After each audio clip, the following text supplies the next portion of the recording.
Like et abonne-toi à notre chaîne YouTube, où cette araignée grimpera sur ta tête pendant ton sommeil. Il y a déjà tellement d'espèces d'animaux, mais elles deviennent un peu ennuyeuses, n'est-ce pas? Pourquoi ne pas en combiner certaines et en avoir 2 fois plus pour son argent? Ces folles créatures hybrides font fureur apparemment.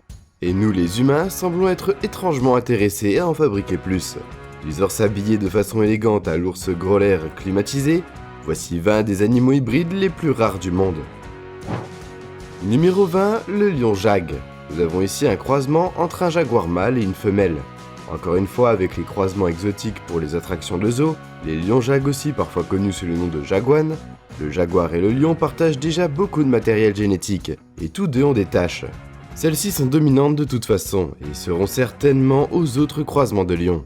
Les mâles n'ont pas de crinière, ils atteignent une taille moyenne qui se situe entre celle des deux espèces de félins. Le lion pesant en moyenne 150 kg et le jaguar environ 200 kg. Leur progéniture se situera sans doute quelque part entre les deux. Mais il y a si peu de ces animaux qui ont été observés qu'il y a très peu d'informations sur lesquelles baser notre compréhension de ce croisement. En fait, ils sont si rares qu'il n'y a actuellement que 2 de ce type d'animal dans le monde. Ils résident tous deux dans une réserve d'animaux au Canada, où ils sont nés à la suite d'un petit accident. Numéro 19, le poisson-lune à branchies vertes. Ce poisson est peut-être un croisement rare, mais franchement, il n'est pas aussi excitant qu'un hybride de gros chat. Le résultat quelque peu discret du croisement entre 2 types de poissons-lune, le blue-gill et le vert pour être précis, n'est pas le poisson le plus excitant de l'étang. Ils peuvent avoir des colorations différentes, mais en général, ces poissons hybrides ont une couleur de fond bleu et une couleur de premier plan vert foncé. Ils peuvent tailler jusqu'à 12 pouces de long lorsqu'il est développé en aquaculture. Bien qu'à l'état sauvage, ils tendent à être beaucoup plus petits, avec une longueur d'environ 5 pouces. Bien que ces poissons hybrides se reproduisent et existent à l'état sauvage, ils sont généralement gardés comme poissons de chasse, ou comme animaux de compagnie dans les étangs et les lacs. Numéro 18, Zonky. Apparemment, il y a une sorte de tendance pour mélanger les choses dans les zoos en Chine. Les zèbres, alors qu'ils semblent avoir beaucoup d'action dans le processus, dont je parle ici est évidemment la combinaison d'un âne et d'un zèbre. Mais encore une fois, il est important de savoir qui met quoi, où un zonard est spécifiquement la progéniture d'un zèbre mâle et d'un âne femelle. Quand le père est un âne et la mère un zèbre, leurs bébés sont connus sous le nom de donkras, ou zedonks. Mais franchement, ça a l'air idiot. Un tel donkra est né dans un zoo en Chine et il portait un manteau marron semblable à celui d'un âne sur le corps, mais avec des pattes zébrées et rayées. En bas, c'est un vrai phénomène. Et sans doute une autre attraction pour le tourisme dans ce zoo particulier. Mais il est élevé à des fins de nouveauté pour attirer plus de visiteurs dans le zoo. Est-elle une chose éthique à faire?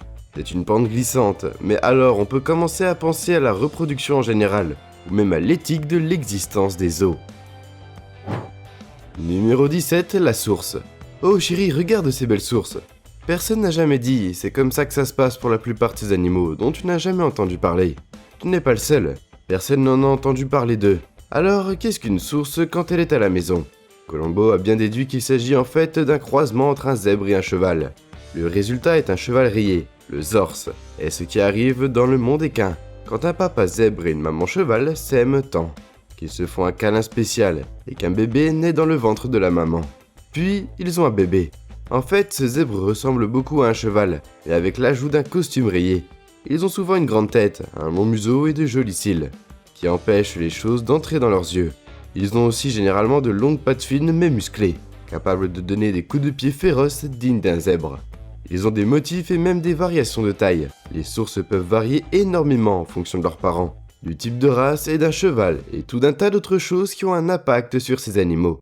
Ce n'est pas une science exacte après tout, mais en fin de compte, il y a peu de points positifs pour le zorse lui-même, à part le statut évident d'icône de mode. Bien sûr, ces animaux ont souvent une certaine résistance aux maladies et aux parasites, ce qui leur est conféré par leurs robustes jeans zébrés. Numéro 16, que des mules et des henniers à rayures. Ces animaux hybrides relativement communs sont probablement parmi les moins glamour de cette liste. Jusqu'à présent, ils n'ont pas les tenues sexy que certains croisements de grands félins semblent porter. Ils n'acquièrent aucun super pouvoir ou de génétique à l'épreuve du futur. C'est juste un croisement ordinaire, entre un cheval et un âne. Et il y a des mules depuis des temps immémoriaux. Une mule est le résultat de l'accouplement d'un étalon avec une femelle âne. Et il y a des avantages à ce genre de reproduction interespèce. Pour ces animaux en particulier, les mules et les rares ânesses ont souvent un système immunitaire robuste et une bonne santé générale. Les chevaux sont forts, beaucoup plus forts que l'âne ou le cheval de taille équivalente. et nous savons tout ce qu'on dit des mules. Et c'est vrai que ces animaux ont des problèmes de personnalité, l'entêtement n'étant que la pointe de l'iceberg. Numéro 15, poisson cichlidé, perroquet sanguin. Parfois, l'incessante recherche et le patrimoine génétique de divers animaux peut en fait leur faire du mal. C'est le problème général de tous ces croisements à des fins esthétiques. Le poisson perroquet sanguin cichlidé est une de ces créatures qui a développé un tas de problèmes à force d'être manipulé à l'extrême. Le cichlidé perroquet sanguin est un poisson d'aquarium hybride, qui a été créé en croisant deux espèces différentes de cichlidés, mais dans le style du monstre de Frankenstein. Quelque chose a mal tourné, ce poisson est la source d'une grande controverse même parmi les amateurs de poissons fanatiques. De l'aquariophilie. Apparemment, le jus génétique particulier que ce poisson a reçu lui a laissé une si petite bouche qu'il ne peut pas manger correctement. Ce qui, au cas où ne serait pas évident, est un problème assez important pour toute créature qui a besoin d'absorber de la nourriture pour grandir et produire de l'énergie. Donc ce poisson ne peut pas se développer comme il le devrait, ce qui est nul. Franchement, c'est un petit poisson si controversé que certains aquariophiles boycottent même les animaleries qui le vendent. Mais malgré cela, il y a toujours ceux qui ont une opinion différente et qui ne sont pas perturbés par des choses aussi insignifiantes qu'une incapacité à se développer, et l'apparence de la tête en forme de bec et des grands yeux du poisson hybride. De toutes ces affaires de poissons, est-il immoral de fouiller dans l'ADN d'un poisson ? Numéro 14, le ligre. C'est l'animal préféré de Napoléon Dynamite, et peut-être le plus connu des animaux hybrides bizarres de notre planète. Le ligre est bien sûr une combinaison de lion et de tigre, ce qui en fait le plus grand de tous les grands félins. Il peut atteindre la taille impressionnante de 3 mètres.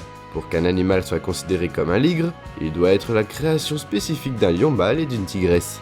L'inverse produirait un tigre apparemment. Alors ne vous inquiétez pas, nous en reparlerons plus tard dans la liste.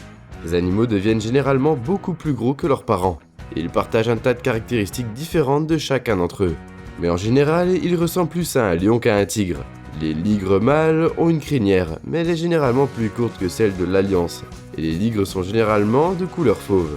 Comme un lion, mais avec en plus de légères rayures de tigre. Quand ils rugissent, ils ressemblent aussi beaucoup à un lion. Bien que les gens semblent faire une sorte de fixation sur cet animal hybride, il n'existe pas à l'état sauvage. Numéro 13, Wolfen. Maintenant, qu'est-ce que cela pourrait bien être ?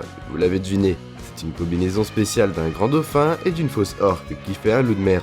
Bien que ce n'est pas le surnom officiel de la créature hybride, ils en ont fait un nom scientifique qui est beaucoup moins amusant. Stenobretanensis, c'est moins accrocheur, n'est-ce pas ? Et bien sûr, tous les intellos de la science savent qu'un faux orque n'est pas une baleine, mais une sorte de dauphin qui vit dans les eaux chaudes et tropicales. Vous savez, les mêmes endroits que le grand dauphin. Donc ce n'est peut-être pas surprenant que ces animaux aient trouvé l'amour au-delà des barrières d'espèces spécifiques. Cependant, malgré des observations présumées de loups sauvages, il n'y a jamais eu de preuves réelles pour soutenir ces informations. Donc, en ce qui concerne la science, les seuls exemples de ces animaux se trouvent en captivité.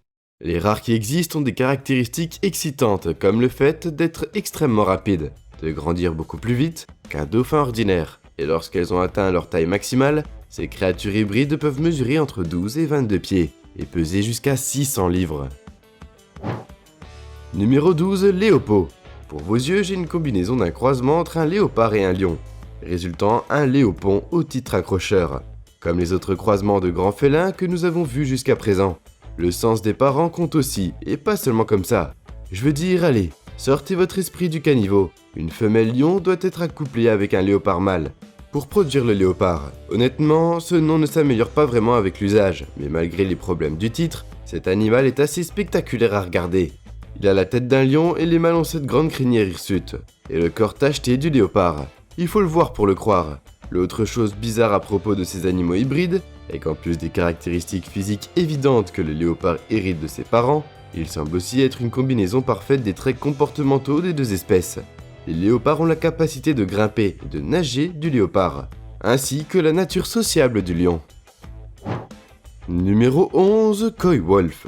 Oh dire, il semble que les coyotes et les loups se sont rencontrés pour le secret. Dans la nature, et certains d'entre eux ont peut-être manqué le cours sur la façon d'éviter de faire un bébé, qui est apparu un peu partout au Canada. Cet animal devient de plus en plus courant dans les zones urbaines, et il est temps que les gens fassent attention, au moins un peu. De toute façon, ça craint d'être du bétail avec ces créatures dans les parages. Non seulement les coyotes peuvent causer un peu de désordre dans les fermes, mais les loups aussi, ils sont capables de chasser ensemble d'une manière plus organisée. Numéro 10, la virgule. Ça doit être dur d'être la seule virgule du village, et encore plus la seule sur la planète Terre. Mais c'était comme ça pour Rama la virgule. Elle était la seule lama-chameau hybride connue, et l'avait été pendant des années, avant que d'autres de son espèce ne viennent la rejoindre, pour lui tenir compagnie, au centre de reproduction des chameaux à Dubaï. Que ce soit moralement discutable de commencer à bricoler et mélanger des races d'animaux entièrement à des fins humaines, reste à déterminer. C'est certainement quelque chose que les gens ont fait pendant des siècles avec des races de chevaux et de bovins, ainsi que des chiens et autres. Donc, créer un chameau lama pour qu'il ait toutes les caractéristiques les plus utiles de ces espèces. C'est le fruit d'un chameau mâle et d'un lama femelle. Apparemment, ça ne marche pas dans l'autre sens. Le but est d'obtenir le long pelage du lama et les fortes pattes du chameau, prêtes pour le désert, pour trouver un juste milieu avec le reste de leurs caractéristiques. Ils sont tous deux célèbres pour leur crachat, ce qui n'est pas très prometteur. Numéro 9, le Jeep. Dans une tournure inhabituelle des événements, un mouton et une chèvre pourraient s'accoupler avec succès, et créer un hybride mouton-chèvre super rare. Le Jeep, au nom ridicule, sérieusement, c'est une plaisanterie. Bien que ces deux espèces semblent très similaires et partagent souvent les mêmes habitudes domestiques, elles sont en fait génétiquement incompatibles la plupart du temps. Les chèvres ont 60 chromosomes et les moutons 54. Il est donc difficile pour ces animaux de produire une progéniture qui puisse dépasser le stade embryonnaire, à cause des problèmes génétiques qu'une telle incompatibilité peut engendrer. Donc quand un bébé hybride en bonne santé naît, c'est plutôt rare. En 2014, une de ces combinaisons spéciales est née dans une ferme dans la République d'Irlande.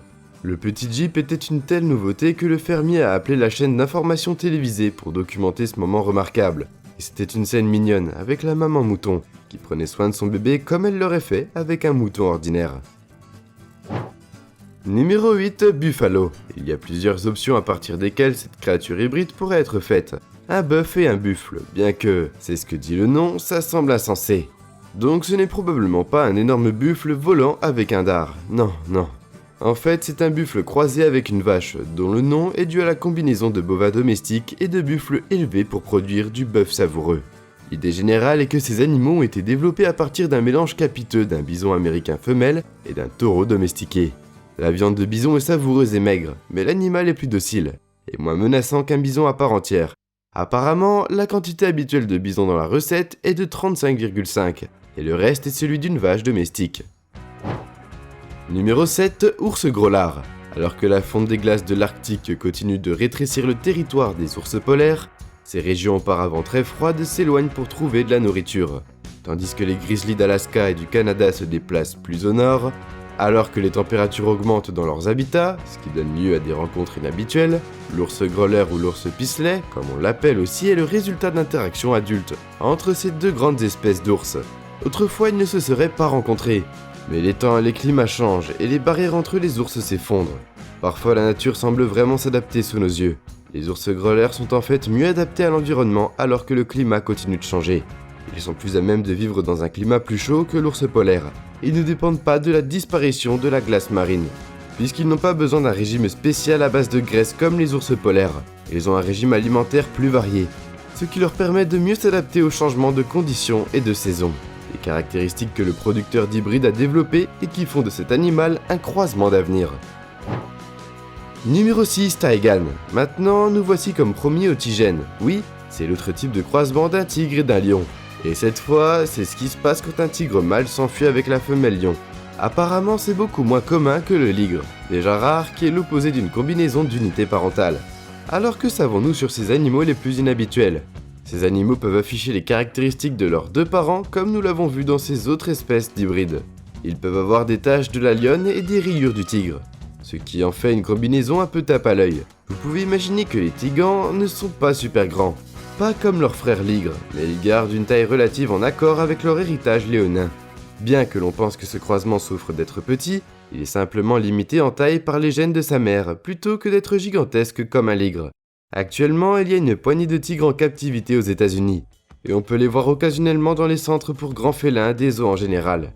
Bien que l'élevage de ce type d'animaux soit plutôt contraire à l'éthique, ils sont connus pour entreprendre délibérément ce genre de croisement. Numéro 5, le chat des savanes. Ces grands chats de compagnie ont une histoire sauvage. Le chat des savanes est une race qui a été développée à partir d'un chat domestique croisé avec un servol, un type de chat sauvage. Ces animaux sont en fait illégaux dans certains endroits, sauf si vous avez une licence spéciale pour en garder un. Ils ne doivent pas être autorisés à errer sans surveillance à l'extérieur. Leurs propriétaires sont obligés de mettre le chat en laisse et de le promener comme un chien, ce qui est très démoralisant pour le chat. C'est probablement une expérience extrêmement frustrante et désagréable pour ces animaux, qui sont des chasseurs instinctifs avec des caractéristiques de chats sauvages. Ces chats sont grands et minces et paraissent bien plus grands qu'ils ne sont très lourds. La taille des savanes peut varier énormément en fonction du nombre de générations. Les plus grands ont tendance à être des mâles de première génération, et ces chats conservent souvent de grands traits de caractère des chats sauvages. Les savanes ont vraiment l'air d'être de la partie. Ils ont généralement de belles marques et partagent certaines similitudes d'apparence avec d'autres chats sauvages, voire même des traits de guépard. Ces chats sont connus pour leur agilité sur de longues jambes, et peuvent sauter d'une position debout jusqu'à 2 mètres de haut, grimper et ouvrir les portes des armoires, et se trouver dans toutes sortes de situations inhabituelles, y compris dans l'eau, car ces chats n'ont pas peur ou n'aiment pas être mouillés. Contrairement à la plupart des autres chats, c'est vraiment sauvage. Numéro 4. Zoo. Le mot zoo est un mot tibétain qui désigne l'animal mâle, qui est produit lorsque le bétail domestique s'accouple avec une femelle yak. La progéniture est appelée zomo. Ces animaux sont très communément gardés dans les régions montagneuses du Tibet, où ils sont élevés avec d'autres animaux hybrides. Le zoo a les mêmes caractéristiques générales qu'une vache ordinaire, mais avec en plus un pelage hirsute et des cornes qui sont celles du yak. Cette tenue chaude est sans aucun doute un avantage pour ces animaux dans les montagnes froides. Il est donc logique que cet animal semble prospérer dans ces conditions. La vie en haute altitude peut mettre à mal les corps plus fragiles du bétail ordinaire. Le yak, qui est originaire de l'Himalaya, transmet donc ses capacités à vivre à de telles altitudes, dans l'air raréfié et sur des terrains difficiles. Le zoo est mieux adapté que n'importe quelle espèce individuelle, pour non seulement se débrouiller dans des conditions, mais aussi pour prospérer bien mieux qu'un vieux yak poilu. Numéro 3. Zubron. Le zubron est en fait comme une version polonaise du bœuf américain, que nous avons rencontré plus tôt dans notre visite guidée des races étranges et merveilleuses. Cet animal hybride a été développé en 1847, mais n'était pas vraiment considéré comme un changement de jeu jusqu'à la Première Guerre mondiale, lorsque le zubron a été sérieusement considéré comme un remplacement du bétail domestique. Le zubron est un mélange du bison européen et du bétail domestique. Cette merveilleuse créature s'est avérée être un animal plus robuste que ses prédécesseurs, plus résistante aux maladies et plus robuste que le bétail domestique grâce à ses traits de bison, et aussi une viande plus savoureuse grâce à ses références de vache. Les expérimentations se sont poursuivies jusqu'au XXe siècle pour trouver la meilleure combinaison pour un commerce optimal entre la vache et le bison. Mais il y avait un tas d'obstacles difficiles à franchir de l'ère soviétique et finalement la poursuite de l'apogée du zubron. Numéro 2. Cochon de l'âge de fer. Vous vous demandez peut-être quelles sont les motivations de la résurrection d'un cochon qui vivait environ 10 000 ans avant Jésus-Christ, et franchement, ça dépasse l'entendement. Mais il y a un groupe de fermiers britanniques qui ont décidé que c'était quelque chose qui les a fait avancer, et ils se sont mis à bricoler un cochon contemporain et un sanglier pour construire l'approximation d'un cochon de l'âge de fer. Ils ont utilisé un cochon de Tamworth, qui est une race rare, dont les racines remontent à l'Irlande et un sanglier européen. Ils étaient censés avoir des rayures comme le sanglier en a quand il est jeune, et ils peuvent être assez agressifs, même si on peut imaginer que tous les accouplements avec des cochons domestiques et autres pourraient les rendre un peu plus agressifs. Le but de ce chatouillement des gènes de porc est d'obtenir une viande savoureuse. Bien sûr, pourquoi le faire autrement ? Bien que le porc résultant ne soit qu'une version assez proche du cochon de l'âge de fer. Numéro 1. Les abeilles tueuses africanisées. Parfois, les accidents arrivent, on ne peut rien y faire. Mais parfois, ces accidents aboutissent à ce qu'un clan d'abeilles tueuses se reproduise pour exister, et s'échappent de leur captivité pour menacer un continent entier. Alors vous savez, certains accidents sont plus graves que d'autres. L'abeille tueuse africanisée est une sorte d'abeille mellifère, qui résulte de l'accouplement d'abeilles Afrique du Sud avec des abeilles brésiliennes dans les années 50. C'est un peu un accident, et les bébés abeilles ont réussi à s'échapper de l'environnement de quarantaine dans lequel ils ont été conçus. Et ils se sont déchaînés sur tout le continent américain. Les essaims de ces nouvelles abeilles très hostiles et agressives se sont répandus dans toute l'Amérique centrale et l'Amérique du Sud, jusqu'à atteindre la Californie dans les années 1980, puis le Texas, le Nevada et l'Arizona, et le Nouveau-Mexique. Elles sont réputées pour leur colère et sont connues pour chasser les gens s'ils sont trop excités. Alors n'allez pas fourrer votre nez dans leur ruche.